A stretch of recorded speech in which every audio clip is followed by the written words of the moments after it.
So, how would I look at the particulars of this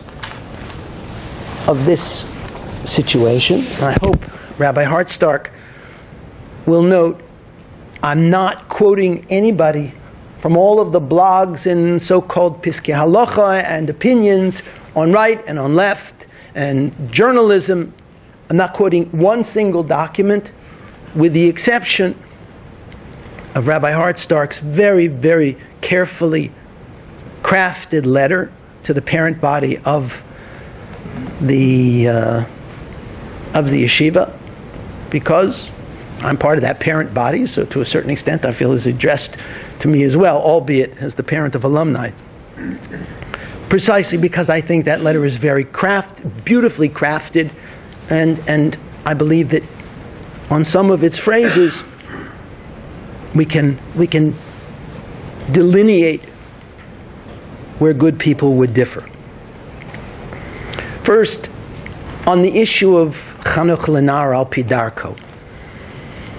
One of the things that makes it very complicated to apply this principle is that I believe that at least through the times of Torah Shebichsav, through the biblical period, the assumption is that education is primarily carried on in the home. And when it says Lenar al Pi Darko, it is addressing a parent educating a child, just as in Kriyas Shema it says V'shinantam levonecha. The notion of an institutional setting where children are educated is not part of what the Bible imagines. And so Chanuch Lenar becomes a little more complicated when one moves it into the setting of a school, which means that it is already a communal activity. The school itself being a community, the school being in a community, and the school being part of a community of schools. Right? This perhaps requires, like the move from two-dimensional to three-dimensional chess, some additional levels of caution. Why? Because as a kind of a starting point, I believe that when parents send their children to an Orthodox school, there is a kind of a presumption that within the walls of that school, just as every treat in the candy machine should be assumed to be kosher, that everything that goes on in that school should be something which meets halachic standards and which may be considered within parameters to be an expression of orthodoxy. So, for example, if you have a school which has a minyan for Ashkenazim and a minyan for Sfardim, Ashkenazim have their own traditions, but it is clearly understood that the Sephardic minyan is also a halachic minyan. It's part of the universe of halacha. If, for example, as you have in communities like San Francisco, you're talking about a community high school which serves all of the denominational streams, then clearly Orthodox parents who send their children to such schools understand that not everything that goes on under the roof meets the standard of orthodoxy, and so their children need to be sent to school with filters, blinders, selectors, whatever you'd like to say, knowing that not everything that goes on in the shul meets the standard that our family might hold. The changing of that, if there were such a thing, if an Orthodox school introduced things which were non-halachic, then there is a certain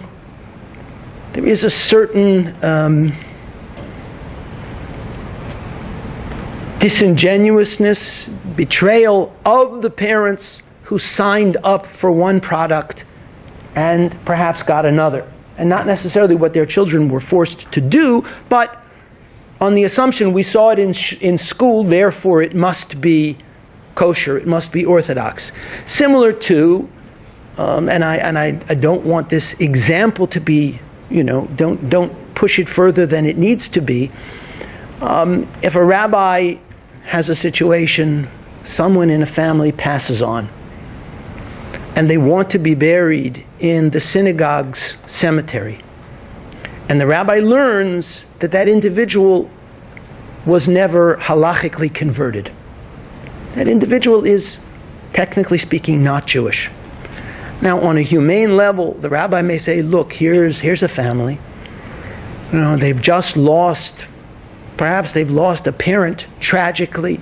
30-some-year-old person, lo aleinu v'lo aleichem, is killed in an accident, and the whole community is just in pieces. Wouldn't it be humane to let this person be buried in the cemetery? Well, that is true on one hand. On the other hand, if people have been offering their relatives for burial in that cemetery for 80 years, then all of those people relied upon us as gatekeepers to see to it that this would be truly a Jewish cemetery.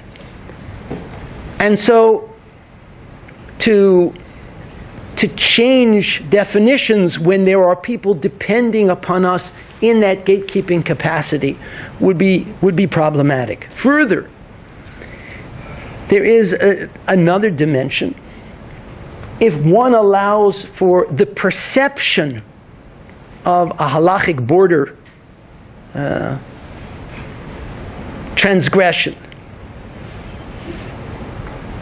if I've sent my children, even if it's not real, even if it's perceived, if I sent my child in the 9th grade to a high school on the presumption they'll be there for 4 years, and if a perception exists that the school has deviated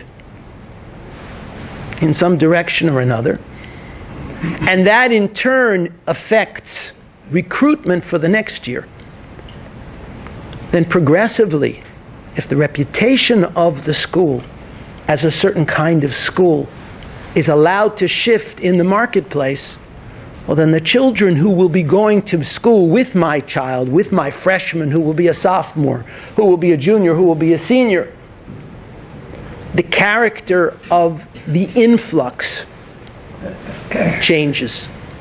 It will be drawing from a slightly different population, from the population that it was drawing on when my family signed up.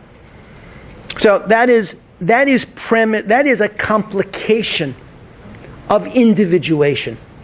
That if an individuation changes the character in the sense that when you walk into the kosher supermarket, now you have to check labels just like you did at the A&P, when the appeal of the kosher supermarket was that everything on every shelf has already been checked, and if you see it there, you may assume that it is kosher to the highest level. If that changes, then it has implications both for the population and for the question of future populations. If, and as I have not yet argued that is the case in our situation, but I'm trying to broadly outline what the stakes are and why it is that ultimate individuation is difficult when it has impact on the character of a community. When it threatens to change us from being a kosher supermarket to being a supermarket with kosher products, which I think is an important distinction. And of course, there is secondarily the influence on other school communities, which look to a given school, a large school, a prestigious school, to set standards and to guide the way. Now, also in terms of the understanding of Chanuch Lenar, because this is something which I believe does enter the discussion to a certain extent, I think that there is a strong distinction to be made between a commitment to all Jews, by which we mean each child, and a commitment to all Judaisms. When a child comes into a system with anomalous needs, the child who has a particular handicap, the child who perhaps has, different lifestyle experiences, and accommodating that child, helping that child to feel comfortable, to feel loved, to feel accepted, I think there, the commitment to the individual, as it has always been expressed by SAR, is second to none. For example, and I don't mean this to imply that it's a handicap, I don't think that there is any school, to my knowledge, which has taken children who come from other countries, often but not always Israel, children who come into the school without language, with a whole different experience, and mobilizes not only the faculty but the students to make sure that person feels 100% welcome. There's no one who does it like SAR. I mean, those who've been close to the school community, we've seen time and time again, children who enter the SAR community in the most fragile age groups. We're talking 6th and 7th and even 8th graders. A child who comes from another place with another language and enters the academy in the 8th grade, Rachmana litzlan, and has to find a place in a peer group of children who've been together for 10 or 11 years, practically born together. And when those children march up the aisle, and you see the faces of these newcomers who have in the course of a single year become as close and as beloved as the ones who've been there for all of the years, you know that you're in a holy place. I do believe, though, that when the particularities of a child are coming because that child comes from a different denominational perspective, when that child is coming from a heterodox education or family upbringing, I think that the obligation to make those children 100% comfortable is really different. And Rabbi Hartstark's letter